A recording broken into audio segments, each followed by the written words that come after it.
अजीमुशान शहीद दिवस रैली में बारिश के साथ साथ ममता बनर्जी मरकज में बैठी बीजेपी सरकार पर जमकर बरस पड़ी।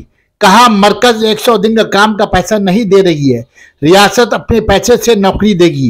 उन्होंने कहा कि हर 21 जुलाई बारिश होती है, यह बारिश बता रही है कि आने वाले 24 जुलाई नया इंडिया का जन्म होगा, तरक्की के लिए, इंसान के लिए, इत्तेहाद के लिए।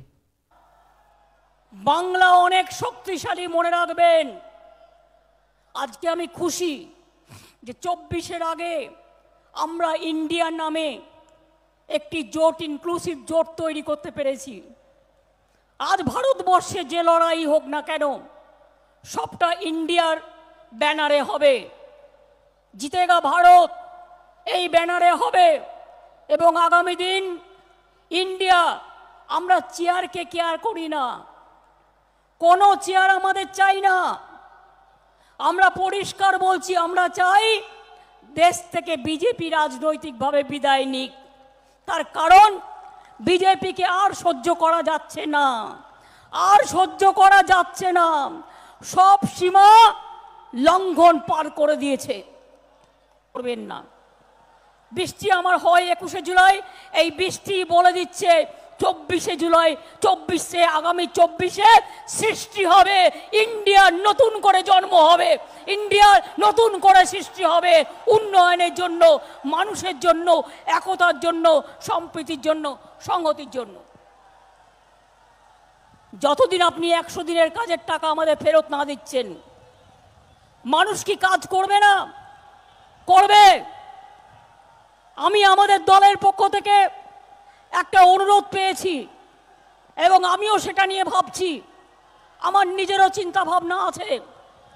100 দিনের কাজ বন্ধ করলেও মনে রাখবেন, আমরা কিন্তু অলরেডি আমাদের কাজ দিয়ে জব কার্ড হোল্ডারদের 26 দিনের কাজ আমরা করিয়েছি। আমরা যদি 26 দিনের কাজ করাতে পারি তাহলে মনে রাখবেন বাংলা নিজের পায়ে দাঁড়িয়ে 100 দিন না হলেও 40-50 দিনের কাজ করাতেই পারে। তাই একটা প্রোগ্রাম আমরা আগামী দিন নেব, বাংলায় 100 দিনের কাজ, বাংলা সরকারের টাকায়।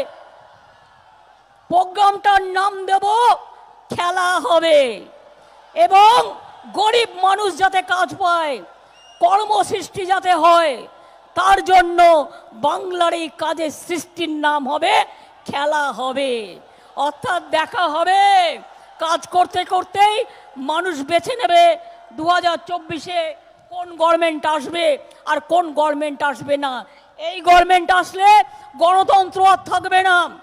अगर ये मोदी सरकार आएगा तो लोकतंत्र नहीं रहेगा, अगर ये बीजेपी गवर्नमेंट आएगा तो जनता नहीं रहेगा, कोई डेमोक्रेसी नहीं रहेगा, कोई माँ बहन का इज्जत नहीं रहेगा।